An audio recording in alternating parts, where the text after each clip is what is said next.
dans cette vidéo, nous allons dénombrer le nombre de parties que l'on peut faire dans un ensemble à n éléments. Et on va montrer que ce nombre de parties est égal à la somme pour p variant de 0 à n des coefficients binomiaux p parmi n et que ceci est égal à 2 à la puissance n.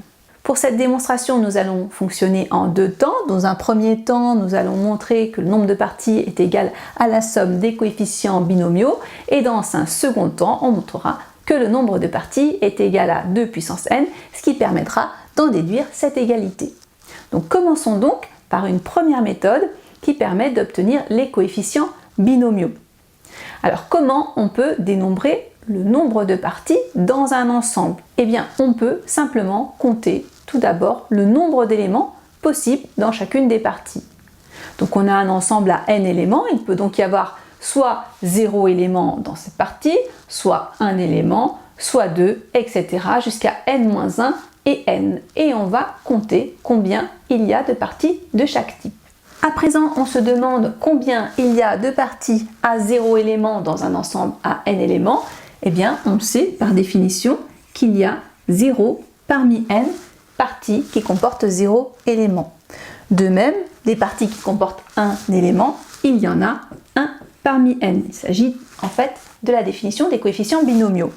n-1 élément, il y en a n-1 parmi n.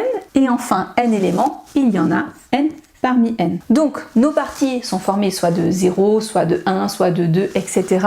Au maximum, ces parties ont n éléments. On sait qu'il y en a 0 parmi n qui ont 0 éléments, 1 parmi n qui ont 1 élément, n-1 parmi n qui ont n-1 élément et n parmi n qui ont n éléments. Et donc, pour calculer la somme totale des parties, il suffit d'additionner ces différents coefficients binomiaux. Nous avons donc au total 0 parmi n plus 1 parmi n plus etc. plus n-1 parmi n plus n parmi n parties. Pour simplifier cette somme, on peut utiliser le symbole somme puisqu'on voit ici que le nombre en dessous varie entre 0 et n. Donc cela peut s'écrire la somme pour p variant de 0 à n des p parmi n. Voilà donc le nombre de parties que l'on peut former dans un ensemble à n éléments. On va à présent calculer ce nombre de parties d'une autre façon. Pour cette deuxième méthode de dénombrement, on ne va pas s'intéresser cette fois au nombre d'éléments de chaque partie, on va prendre l'ensemble qui contient les éléments et puis on va regarder élément par élément. Donc on va appeler E cet ensemble à n éléments et puis on va noter x1, x2, etc. jusqu'à xn, le dernier élément de E. Et on va regarder donc pour chaque partie si les éléments appartiennent à cette partie. Donc pour le premier élément, nous avons deux choix. Soit une partie elle contient cet élément, soit elle ne le contient pas. Donc je vais noter x1 si la partie contient cet élément x1 et puis je vais noter x1 bar si cette partie ne le contient pas. Dans le cas où n égale 1, c'est-à-dire dans le cas où E se réduit à l'élément x1, eh bien on a une partie qui se compose de x1, donc c'est-à-dire que c'est E lui-même, et puis on aurait une partie qui ne contient pas x1, c'est-à-dire que c'est l'ensemble vide. Donc dans le cas où n égale 1, nous avons donc deux parties possibles, l'ensemble vide et E. On va maintenant supposer que n égale 2, c'est-à-dire que E ne contient que deux éléments, x1 et x2. Donc on peut avoir des parties qui contiennent x1 et puis qui contiennent x2 ou qui contiennent x1 mais qui ne contiennent pas x2. De même, on va trouver des parties qui ne contiennent pas x1 mais qui contiennent x2 et puis une partie qui ne va pas contenir x1 mais qui ne va pas contenir non plus x2. On a donc ici quatre parties. La partie qui contient x1 et x2, c'est-à-dire E tout entier. Une partie qui contient x1 mais pas x2, que voici. Une partie qui ne contient pas x1 mais qui contient x2. Et enfin, une dernière partie qui contient ni x1 ni x2, qui est donc l'ensemble vide. Et on pourrait ainsi continuer comme ça avec x3, x3 bar, jusqu'à arriver à xn. Ici, ce qui est important, c'est de se rendre compte que pour x1, on a deux choix. Soit on le prend, soit on ne le prend pas. Donc j'ai deux choix possibles.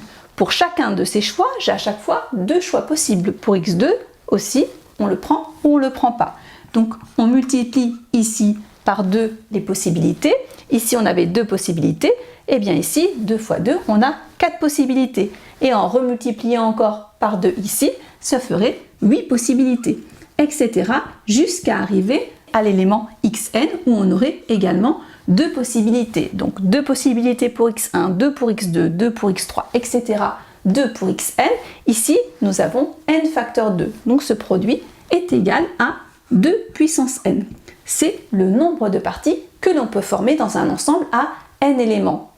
On avait vu tout à l'heure que ce nombre de parties était égal à la somme pour p variant de 0 à n des coefficients binomiaux p parmi n, et donc cette somme est égale à 2 puissance n, ce qu'on devait démontrer.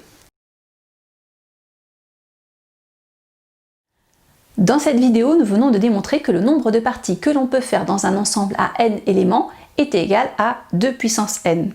Et en calculant ce nombre de parties d'une autre façon, on a montré qu'il s'agissait de la somme pour p variant de 0 à n des coefficients binomiaux p parmi n. Ce qui est intéressant dans cette démonstration, c'est que l'on voit que l'on peut dénombrer certaines choses de 2 façons différentes et que cela permet d'aboutir à des égalités qu'on pourra réutiliser par la suite. Notamment quand on voudra calculer la somme de coefficients binomiaux possédant tous le même paramètre au-dessus, eh bien on pourra utiliser cette formule. Je vous remercie d'avoir regardé cette vidéo, je vous dis à bientôt.